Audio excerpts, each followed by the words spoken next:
Philosophy of the constitution. तो last video में हमने ये देखा था कि हमारे जो मेजर लीडर्स थे वो हमारे कॉन्स्टिट्यूशन के बारे में क्या समझते हैं, उसमें क्या क्या चीज़ें देखना चाहते हैं। तो ये सारी चीज़ें हमने लास्ट वीडियो में पढ़ी थी। अब इस वीडियो में हम ये देखेंगे कि हमारे कॉन्स्टिट्यूशन की क्या फिलॉसफी है, वो अपने बारे में क्या बोलता है कि मैं क्या हूँ। तो ये चीज़ हम इस वीडियो में देखेंगे। Values that inspired and guided the freedom struggle and were in turn nurtured by it formed the foundation for India's democracy. तो जब हम अपनी फ्रीडम का स्ट्रगल कर रहे थे, आज़ादी की लड़ाई लड़ रहे थे, तो उस टाइम पे जिन वैल्यूज़ ने हमें इंस्पायर किया, जिन वैल्यूज़ ने हमें गाइड किया, कौन कौन सी वैल्यूज़ थी भाई? जिस तरीके से हमें इक्वलिटी चाहिए, हमें वोटिंग राइट चाहिए, जो डिस्क्रिमिनेशन ब्रिटिशर्स कर रहे थे, ये सारी चीज़ें नहीं चाहिए। तो इन्हीं वैल्यूज़ से हम इंस्पायर्ड थे, हमारा फ्रीडम स्ट्रगल इंस्पायर्ड था और गाइड हो रहा था कि भाई फ्रीडम स्ट्रगल किस डायरेक्शन में जा रहा है, क्यों हम ये लड़ाई लड़ रहे हैं, क्या चीज़ चाहिए हमें इस स्ट्रगल से। तो ये सारी चीज़ें जिन भी मतलब हमारा जो फ्रीडम स्ट्रगल है जिन वैल्यूज से इंस्पायर्ड था और जिन वैल्यूज को हमारे फ्रीडम स्ट्रगल ने नर्चर किया, नर्चर मतलब एक तरीके से बड़ा किया, फ्रीडम स्ट्रगल के दौरान ये वैल्यूज और उभर के आई, लोगों ने इन वैल्यूज की कीमत समझी। तो ये सारी वैल्यूज हमारे इंडिया के डेमोक्रेसी की फाउंडेशन रखते हैं, उसका बेस बनाते हैं। जैसे एक बिल्डिंग होती है, बिल्डिंग की एक नींव रखी जाती है, एक फाउंडेशन रखी जाती है, उसके ऊपर बिल्डिंग बनाई जाती है। अब जितनी मजबूत ये फाउंडेशन होगी उतनी ही अच्छे तरीके से वो बिल्डिंग बन पाएगी, उतनी सही तरीके से वो बिल्डिंग खड़ी हो पाएगी, राइट। इसी तरीके से ये जो वैल्यूज़ हैं, क्या क्या वैल्यूज़ हैं उन्हें अभी हम डिस्कस करेंगे। तो ये जो वैल्यूज़ हैं ये हमारे इंडिया के डेमोक्रेसी की फाउंडेशन बनाते हैं, नींव बनाते हैं, जिसके ऊपर हमारा देश आधारित है, right. These values are embedded in the preamble of the Indian Constitution.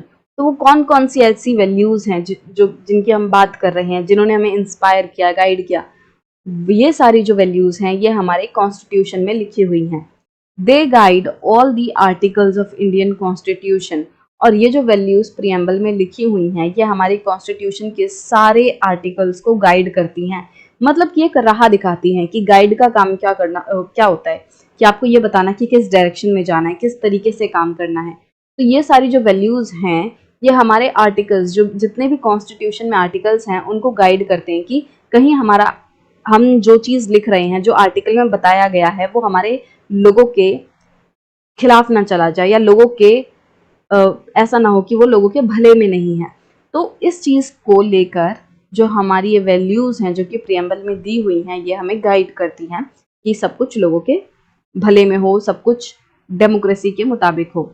The constitution begins with a short statement of its basic values. तो हमारा जो कॉन्स्टिट्यूशन है वो अपनी बेसिक वैल्यूज़ के बारे में कुछ बताता है। तो अपनी बेसिक वैल्यूज़ के बारे में एक छोटी सी स्टेटमेंट देता है और इससे ही हमारा कॉन्स्टिट्यूशन शुरू होता है। तो हमारे कॉन्स्टिट्यूशन के शुरुआत में कुछ बेसिक वैल्यूज़ लिखी हुई हैं कि हमारे कॉन्स्टिट्यूशन की क्या क्या बेसिक वैल्यूज़ हैं। This is called the preamble to the constitution. और ये जो छोटी सी स्टेटमेंट है जिसमें कि हमारे कॉन्स्टिट्यूशन की बेसिक वैल्यूज़ लिखी हैं, इसी को हम क्या कहते हैं? प्रीएम्बल कहते हैं, हिंदी में प्रस्तावना कहते हैं। Taking inspiration from American model, most countries in the contemporary world have chosen to begin their constitutions with a preamble. तो अमेरिकन मॉडल से इंस्पिरेशन लेते हुए कि जो अमेरिकन मॉडल है उसमें क्या था कि उसमें भी कॉन्स्टिट्यूशन इस तरीके से प्रीएम्बल से शुरू हुआ था। तो अमेरिकन मॉडल से प्रेरणा लेते हुए बहुत सारी ऐसी कंट्रीज़ हैं जिन्होंने ये डिसाइड किया कि हम भी एक प्रीएम्बल बनाएंगे और हमारा जो कॉन्स्टिट्यूशन है वो प्रीएम्बल से ही शुरू होगा। तो यहाँ पे आप अमेरिका का जो कॉन्स्टिट्यूशन है, कॉन्स्टिट्यूशन का प्रीएम्बल है वो देख सकते हो। तो प्रीएम्बल में क्या लिखा है? We the people of the United States. इसी तरीके से इंडिया का भी लिखा है, आप आगे देखोगे यहाँ पे कि we the people of India. तो इंडिया ने भी इसी तरीके से शुरू किया है। इनका मतलब क्या है वो भी हम डिटेल में जानेंगे। तो एक बार इसको रीड कर लेते हैं ताकि आपको अमेरिका के प्रीएम्बल का भी आइडिया लग जाए कि भाई उनके कॉन्स्टिट्यूशन में क्या है। So we the people of the United States, in order to form a more perfect union, establish justice, ensure domestic tranquility, provide for the common defense, promote the general welfare and sense of the blessings of liberty to ourselves and our posterity, do ordain and establish this Constitution of the United States of America। तो ये लोग क्या कहते हैं कि हम एक ज़्यादा और ज़्यादा अच्छा यूनियन बनाने के लिए, जस्टिस बनाने के लिए, मतलब लोगों को न्याय देने के लिए, ये इंश्योर करने के लिए कि हमारे देश में ट्रैंक्विलिटी है। ट्रैंक्विलिटी मतलब पीसफुलनेस है, शांति है, और सबको डिफेंस प्रोवाइड कराने के लिए, सुरक्षा प्रोवाइड कराने के लिए, और जनरल वेलफेयर मतलब कि सबका भला करने के लिए, और सबको लिबर्टी देने के लिए, फ्रीडम देने के लिए, आज़ादी देने के लिए, खुद को भी और हमारी पोस्टरिटी मतलब जो आने वाली पीढ़ियां हैं उनको भी फ्रीडम देने के लिए हम अपने इस कॉन्स्टिट्यूशन को स्टैब्लिश करते हैं और उसे ऑर्डेन करते हैं। ऑर्डेन मतलब जैसे किसी राजा का जैसे अभिषेक होता है, उसकी पूजा होती है, उसको गद्दी पे बैठाया जाता है, तो इसी तरीके से इस कॉन्स्टिट्यूशन को हम स्टैब्लिश करते हैं और उसका अभिषेक करते हैं।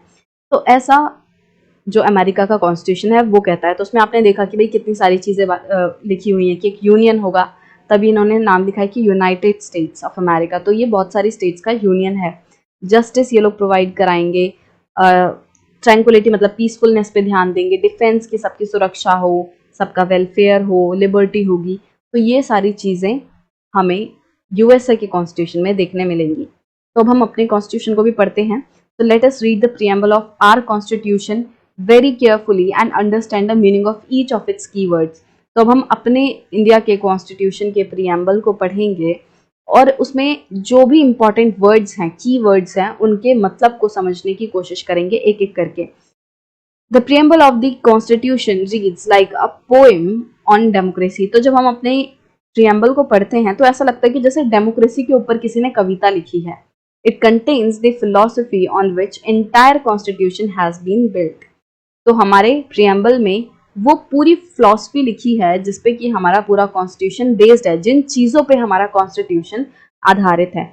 It provides a standard to examine and evaluate any law and action of government to find out whether it is good or bad। ये जितनी भी वैल्यूज़ हैं, जो ये फिलॉसफी लिखी है प्रियम्बल में, ये हमें क्या मदद करती है? ये हमें स्टैंडर्ड प्रोवाइड करती है किसी भी लॉ को एग्जामिन करने के लिए, उसको इवेल्युएट करने के लिए, साथ ही साथ गवर्नमेंट के किसी काम को इवेल्युएट करने के लिए कि क्या वो लॉ या फिर वो जो काम गवर्नमेंट कर रही है वो ठीक है कि नहीं। भाई कोई कानून ऐसा तो नहीं है जो कि किसी के अधिकारों का हनन कर रहा है, कहीं गवर्नमेंट का कोई काम ऐसा तो नहीं है जो कि किसी के अधिकारों का हनन कर रहा है या डेमोक्रेसी के खिलाफ जा रहा है। तो इन सारी चीज़ों को चेक करने के लिए, एग्जामिन करने के लिए हमें ये फिलॉसफी एक स्टैंडर्ड प्रोवाइड करती है कि मतलब इन मापदंडों के बेसिस पर हम चेक कर सकते हैं कि क्या लॉ सोवरेनिटी प्रोवाइड करता है, सोशलिज्म उसमें है, या फिर वो इस चीज़ के खिलाफ तो नहीं जा रहा। तो ये सारी चीज़ें मतलब एक स्टैंडर्ड हमें प्रोवाइड करता है प्रियम्बल किसी भी लॉ या गवर्नमेंट के एक्शन को इवेल्युएट एंड एग्जामिन करने के लिए कि वो अच्छा या बुरा है कि नहीं। It is the soul of the Indian constitution. और एक तरीके से हम कह सकते हैं कि ये जो प्रियम्बल है वो हमारे कॉन्स्टिट्यूशन की आत्मा है।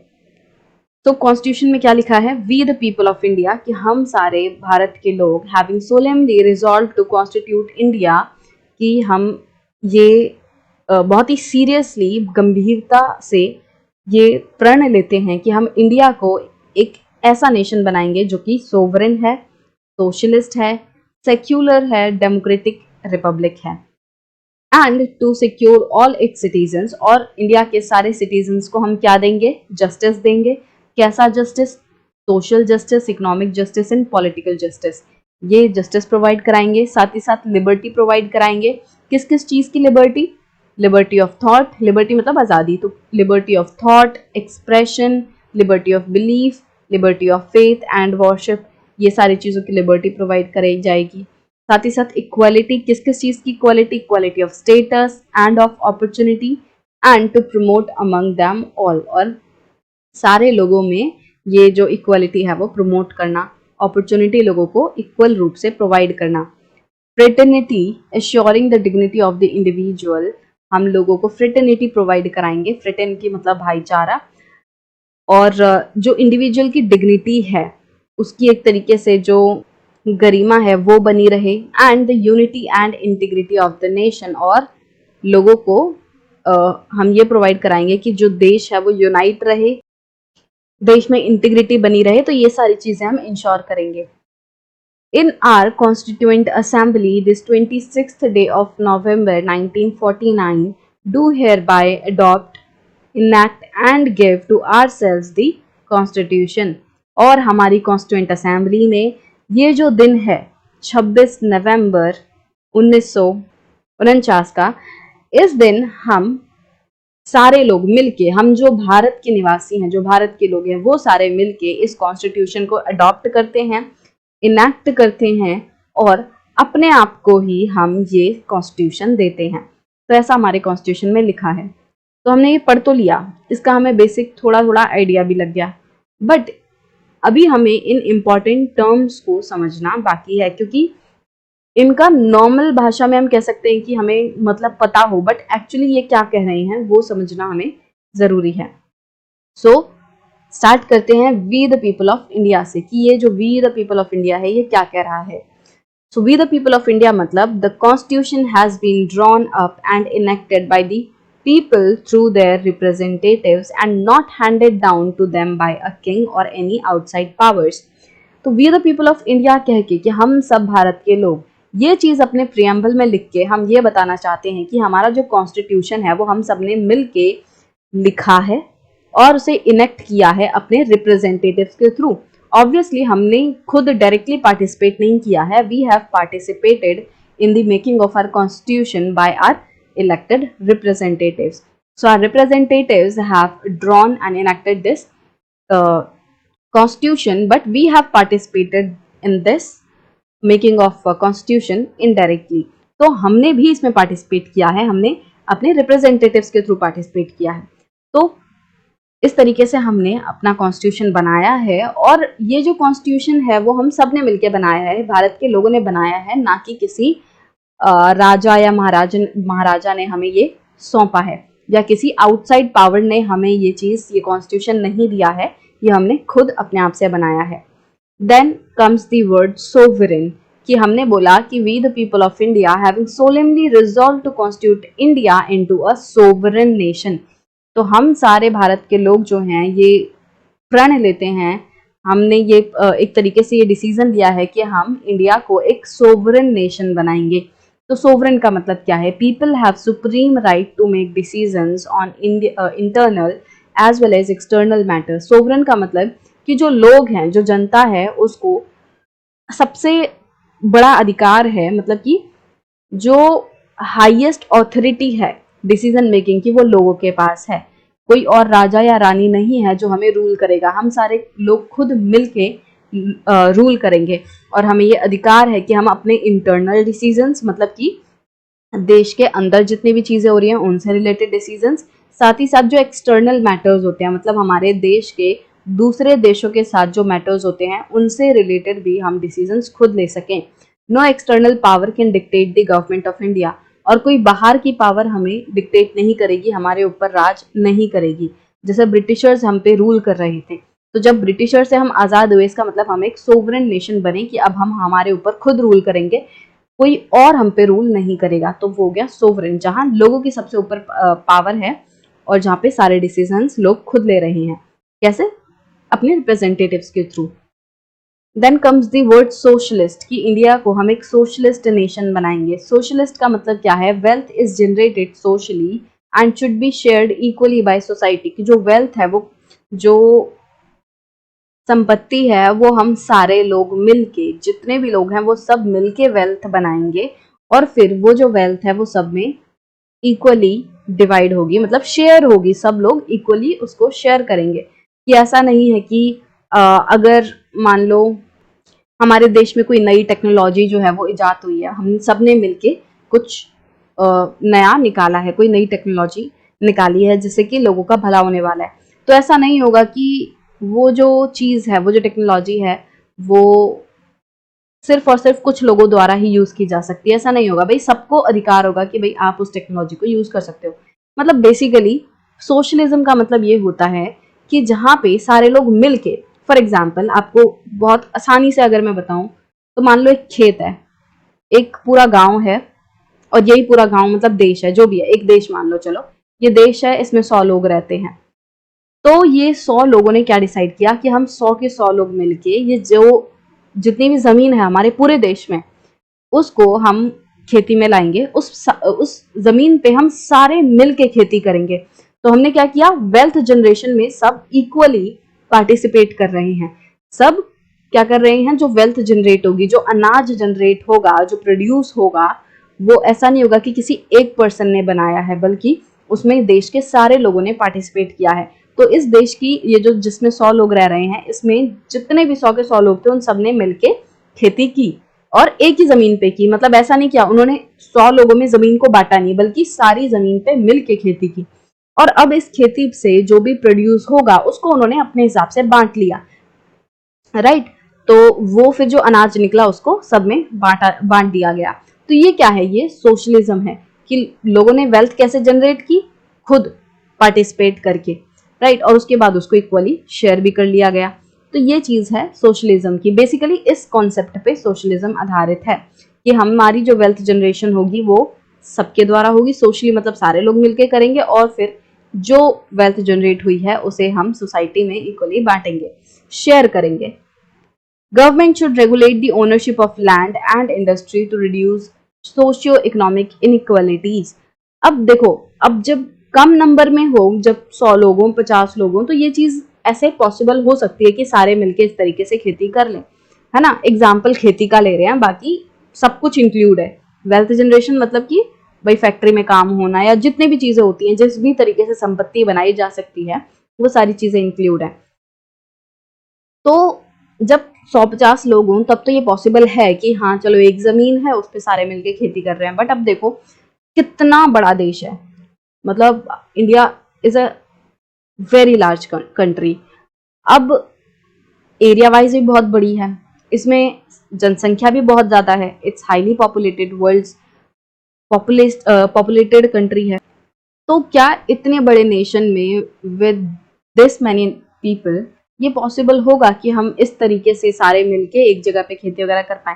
मतलब एक साथ मिलके सब कुछ नहीं हो पाएगा। ऐसा नहीं होगा कि हम सारे मिलके एक साथ खाना बनाएं, सारे 140 करोड़ लोग मिलके एक ही किचन में खाना बनाएं, एक ही किचन में फिर खाएं। ये चीजें पॉसिबल नहीं है। तो उसके लिए क्या चाहिए, हमें एक रेगुलेटर चाहिए कि एक बंदा हो, मतलब एक ऐसी ऑर्गेनाइजेशन हो जो कि सबको रेगुलेट करे और ये इंश्योर करे कि किसी के साथ अन्याय नहीं हो रहा है।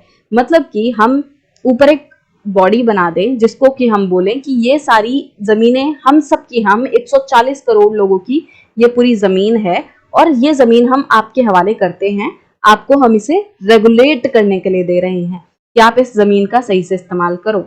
एक तरीके से हम इस तरीके से गवर्नमेंट को रेगुलेशन के लिए बोल रहे हैं कि हमारे जितने भी रिसोर्सेज हैं, अब मैं ये जो भी जमीन का, खेत का, ये जो चीजें बोल रही हूँ ये एग्जाम्पल के तौर पे है, एग्जैक्ट ऐसी चीज नहीं है।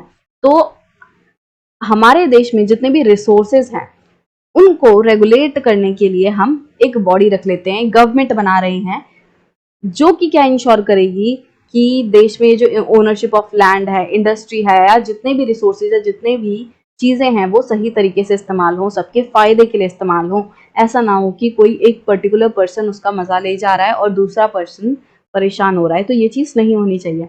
तो सोशलिज्म मतलब एक तरीके से सारे लोगों का एक साथ भला होगा, सारे लोगों को एक साथ लेकर चला जाएगा, जिससे कि जो सोशियो इकोनॉमिक इनइक्वालिटीज है उनको खत्म किया जा सके। उसके बाद शब्द आता है सेक्युलर।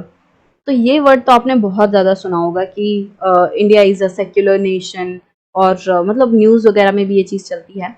तो सेक्युलर का मतलब क्या है? सेक्युलर का मतलब citizen have complete freedom to follow any religion. Citizens जो हैं, देश के नागरिक जो हैं, उन्हें कोई भी धर्म फॉलो करने का पूरा अधिकार है, पूरी आज़ादी है कि वो अपनी मर्जी से कोई भी धर्म फॉलो कर सकते हैं। But there is no official religion, और देश में कोई ऑफिशियल रिलीजन नहीं है। जैसे इंडिया और पाकिस्तान का विभाजन धर्म के बेसिस पे हुआ। पाकिस्तान ने एक अलग नेशन मांगा, मतलब बहुत सारे लोगों ने, जो मुस्लिम लोग थे, उन्होंने एक अलग नेशन मांगा, जिस नेशन का नाम उन्होंने पाकिस्तान रखा। तो उन्होंने धर्म के बेसिस पे कि मुस्लिमों के लिए हमें एक अलग से कंट्री चाहिए। तो जब पाकिस्तान बना तो उन्होंने क्या बोला कि पाकिस्तान में सबसे ऊपर कौन सा धर्म रहेगा? वहां पे मुस्लिम धर्म रहेगा, इस्लाम रहेगा। तो पाकिस्तान में उन्होंने एक रिलीजन को ऑफिशियल रिलीजन बनाया, बट इंडिया में ऐसा नहीं है। इंडिया में आप कभी भी ये नहीं सुनोगे कि इंडिया का धर्म ये है, इंडिया का धर्म वो है, ऐसा नहीं है। इंडिया सारे धर्मों को रिस्पेक्ट करती है। जो गवर्नमेंट है वो किसी एक रिलीजन को फॉलो नहीं करती, बल्कि सारे रिलीजनों की जो गवर्नमेंट है वो रिस्पेक्ट करती है। The government treats all religious beliefs and practices with equal respect. सबको इक्वल रिस्पेक्ट दी जाती है, राइट। और हमारा कोई ऑफिशियल धर्म नहीं है। तो सेक्युलर मतलब कि भाई सबको आज़ादी है, जिसको जो धर्म फॉलो करना है वो कर सकता है। Then comes the word democratic, कि इंडिया एक डेमोक्रेटिक नेशन है। तो इसको तो हम बहुत ज़्यादा डिटेल में पढ़ चुके हैं पिछले चैप्टर में कि भाई डेमोक्रेसी का मतलब क्या है और कैसे इंडिया डेमोक्रेटिक नेशन है। तो डेमोक्रेटिक मतलब जहां जनता का रूल हो, a form of government where people enjoy equal political rights, elect their rulers and hold them accountable. तो डेमोक्रेटिक मतलब एक ऐसी फॉर्म ऑफ गवर्नमेंट जहां पे जो लोग हैं वो इक्वल पॉलिटिकल राइट्स जो है वो इंजॉय करते हैं, मतलब कि सबको वोट देने का अधिकार है, सबको इलेक्शन में लड़ने का अधिकार है, इस तरीके से इक्वल पॉलिटिकल राइट्स हैं। और यहाँ पे लोग क्या करते हैं, वो अपने रूलर्स को इलेक्ट करते हैं और उसके बाद उन्हें अकाउंटेबल ठहराते हैं कि अगर जो हमारे इलेक्टेड रिप्रेजेंटेटिव्स हैं, अगर कोई वो डिसीजन लेंगे, अगर वो कोई काम करेंगे तो वो हमें जवाबदेह होंगे। हम उनसे जाके पूछ सकते हैं कि आपने ये स्टेप लिया तो क्यों लिया, व्हाट इज द रीजन। तो उन्हें हमें जवाब देना पड़ेगा। तो हम उन्हें अकाउंटेबल मतलब जिम्मेदार भी ठहरा सकते हैं। The government is run according to some basic rules, और जो गवर्नमेंट है वो कुछ बेसिक रूल्स के हिसाब से चलती है। हमने लास्ट वीडियो में पढ़ा था कि किस तरीके से गवर्नमेंट्स की खुद की अपनी लिमिटेशंस होती हैं। ऐसा नहीं होता कि ये जो इलेक्टेड गवर्नमेंट है वो अपनी मर्जी से कुछ भी कर सकती है, ऐसा नहीं होता। उसके कुछ बेसिक रूल्स होते हैं जो कि गवर्नमेंट को फॉलो करने पड़ते हैं, कुछ लिमिटेशंस होती हैं जिसके अंदर रह के गवर्नमेंट को काम करना होता है। उसके बाद है वर्ड रिपब्लिक। अब आपने यहाँ पे देखा होगा तो क्या क्या लिखा है कि solemnly resolve to constitute India into a democratic republic, कि हम इंडिया को एक डेमोक्रेटिक रिपब्लिक नेशन बनाएंगे। तो डेमोक्रेटिक का मतलब तो समझ लिया, तो अब रिपब्लिक का मतलब क्या है। रिपब्लिक का मतलब ये है कि यहाँ पे जो हेड ऑफ द स्टेट होगा वो एक इलेक्टेड पर्सन होगा, वो एक हेरिडिटरी पोजीशन वाला पर्सन नहीं होगा। मतलब कि जैसे राजा महाराजा के केस में होता है, उसमें क्या होता है कि जो राजा है उसके बाद उसका बेटा राजा बनेगा, फिर उसके बाद उसका बेटा राजा बनेगा। इस तरीके से हेरिडिटरी होती है, मतलब पीढ़ी दर पीढ़ी ये पोजीशंस चलती हैं। बट रिपब्लिक का मतलब कि जहाँ पे जो हेड ऑफ द स्टेट है, स्टेट का सबसे हाईएस्ट पोजीशन जो है वो कैसी होगी, वो इलेक्टेड पर्सन से फिल की जाएगी। मतलब कि जैसे हमारे देश में प्रेसिडेंट है, तो प्रेसिडेंट जो है वो सबसे हाईएस्ट पोजीशन है इंडिया में। और वो जो प्रेसिडेंट है वो कैसे बनते हैं, वो इलेक्शंस के थ्रू बनते हैं। हमारे देश में इलेक्शंस होते हैं, इनडायरेक्ट इलेक्शंस के थ्रू वो प्रेसिडेंट बनते हैं। अब जैसे आप इंग्लैंड का एग्जाम्पल ले लो, तो वहाँ पे क्या होता है कि वहाँ पे राजा रानी है। अब भले ही वहाँ पे इलेक्शंस होते हैं, जो प्राइम मिनिस्टर है वो कैसे चुन के आता है, वो इलेक्शन के द्वारा चुन के आता है। बट क्या हम इसे एक डेमोक्रेटिक या रिपब्लिक नेशन कह सकते हैं? नहीं कह सकते, क्योंकि वहां पे जो हेड ऑफ द स्टेट है, जो राजा है या जो रानी है, वो इलेक्टेड पर्सन नहीं है। इसीलिए इंग्लैंड को हम एक रिपब्लिक नेशन नहीं कह सकते। तो रिपब्लिक मतलब क्या है, वहां पे कोई हेरिडिटरी पोजीशन नहीं होगी। हमारे देश में क्या है, जो प्रेसिडेंट है वो लोगों द्वारा चुन के आता है। ऐसा नहीं है कि जो भी प्रेसिडेंट है आगे उनके बच्चे प्रेसिडेंट रहेंगे, फिर उनके बच्चे प्रेसिडेंट रहेंगे, ऐसा नहीं है। तो India is a republic nation. उसके बाद है जस्टिस। जस्टिस कैसे आता है, आगे लिखा है कि and to secure all and to secure to all its citizens, कि हम अपने सारे सिटीजन्स को क्या देंगे, जस्टिस देंगे। तो जस्टिस का मतलब क्या है, जस्टिस का मतलब citizens can not be discriminated on the grounds of caste, religion and gender, कि सारे लोगों को न्याय मिलेगा, किसी को भी उसके कास्ट के बेसिस पर, उसकी जाति के बेसिस पर, उसके धर्म के बेसिस पर, उसके जेंडर के बेसिस पर डिस्क्रिमिनेट नहीं किया जाएगा। Social inequalities have to be reduced. जो सोशल इनइक्वालिटीज हैं, जो हम लोगों में आपस में जितनी भी असमानताएं हैं, इनइक्वालिटीज हैं, उनको हम हटाना है हमें। और जो गवर्नमेंट है उसको सबके वेलफेयर के लिए काम करना है, सबके भले के लिए काम करना है, खासकर उन लोगों के भले के लिए काम करना है जो कि पुराने टाइम से डिसएडवांटेज्ड ग्रुप रहे हैं। मतलब कि हमेशा से जो ऐसे लोग रहे हैं जिनको कि समाज में नकार दिया गया है, जिनको कि ऊपर उठाने के लिए काम नहीं किया गया है, तो ऐसे ग्रुप्स के लिए गवर्नमेंट को काम करना है। मतलब बाकी वैसे ओवरऑल सबके लिए काम करना है, बट इन लोगों की तरफ थोड़ा ज्यादा ध्यान देना है। तो सबको जस्टिस मिलना चाहिए, सबको न्याय मिलना चाहिए। Then liberty.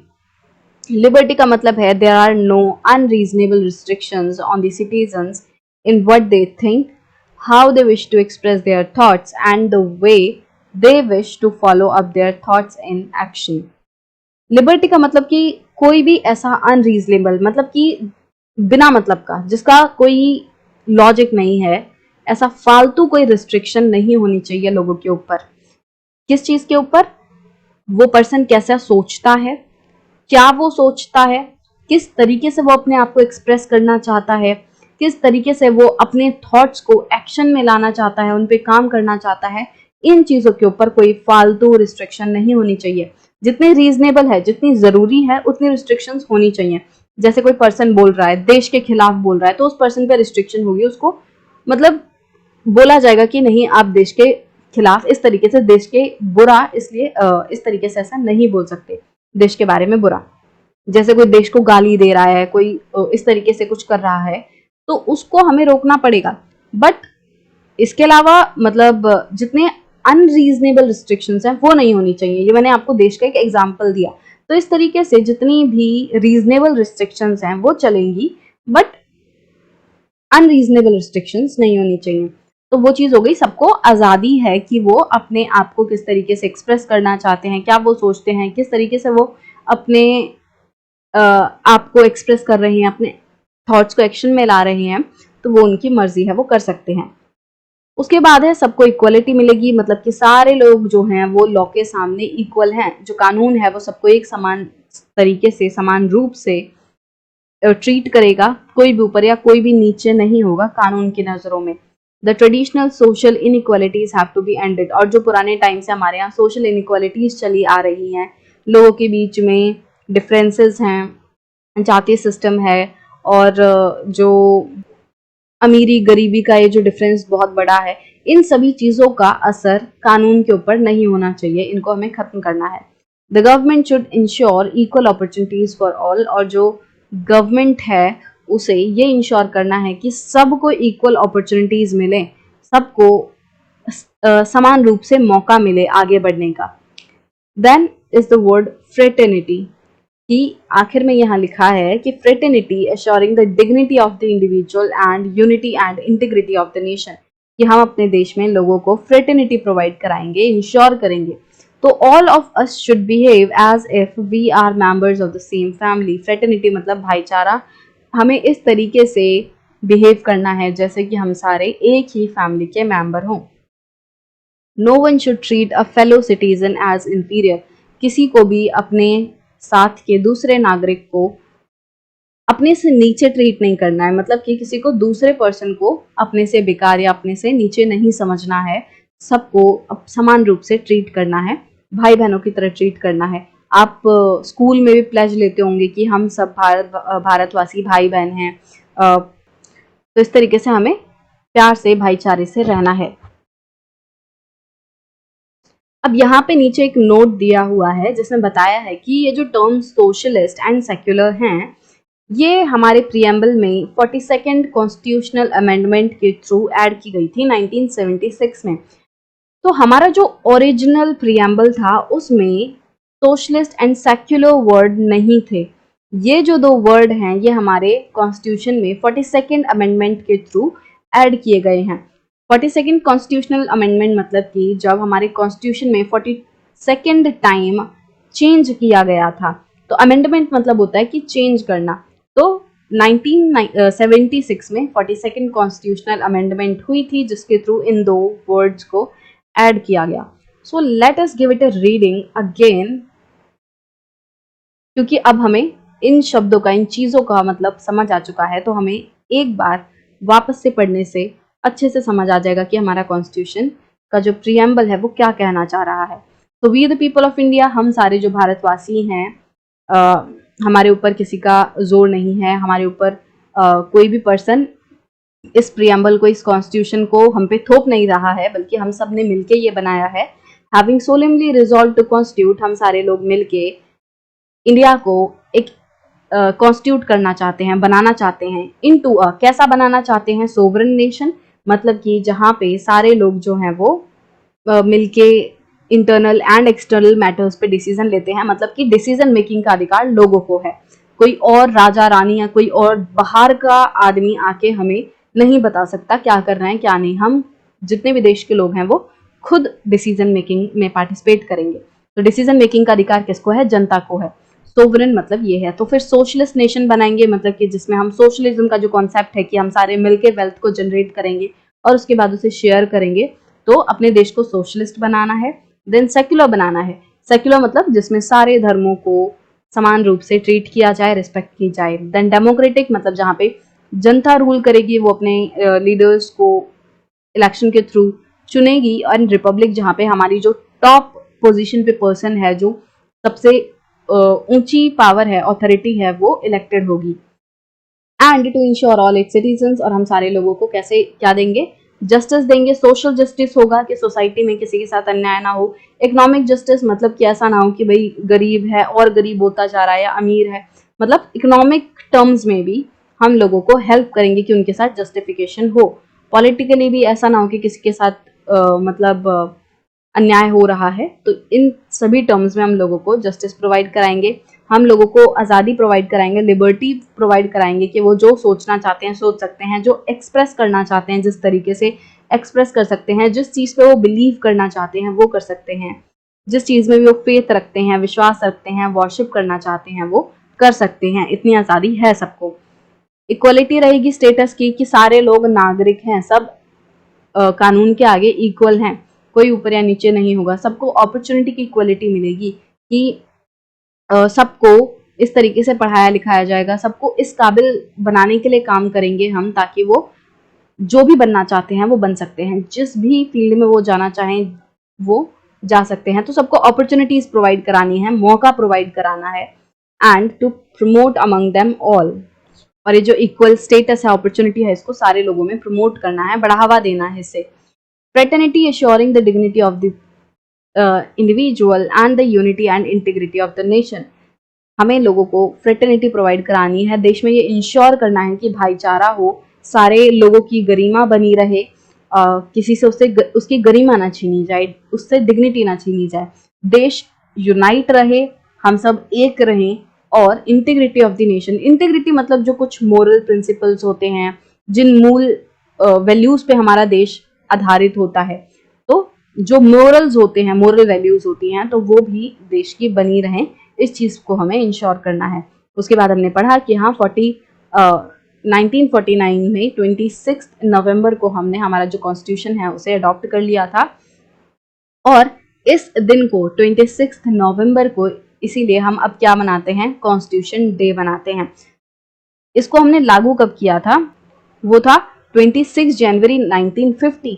बट ये बन के तैयार कब हो गया था? 26 नवंबर को ही। तो ये डे भी बहुत इंपॉर्टेंट है। हमने ऑलरेडी शुरुआत में चैप्टर के पढ़ चुका है कि हम 26 जनवरी को क्यों गणतंत्र दिवस मनाते हैं, उसकी इंपॉर्टेंस क्या है, वो चीज़ हम डिस्कस कर चुके हैं। बट भाई ये 26 नवंबर, इस दिन हमारा कॉन्स्टिट्यूशन बन के तैयार हुआ था, अडॉप्ट किया गया था। तो ये दिन भी हमारे लिए बहुत इंपॉर्टेंट है, और इस दिन की इंपॉर्टेंस को बताने के लिए हम क्या मनाते हैं? अब कॉन्स्टिट्यूशन डे बनाते हैं 26 नवंबर को हर साल। सो नाउ आई होप कि आपको अच्छे से समझ आ गया होगा कि इंडिया के जो कॉन्स्टिट्यूशन है उसका प्रीएम्बल क्या कहता है। अब आपको आइडिया भी लग गया होगा कि हमारे कॉन्स्टिट्यूशन में ओवरऑल क्या चीज़ें हैं, राइट? क्योंकि ये एक तरीके से उसकी समरी है, ये एक तरीके से आईना है कि जो हमें दिखाता है कि हमारे कॉन्स्टिट्यूशन में क्या क्या चीज़ें हैं, राइट?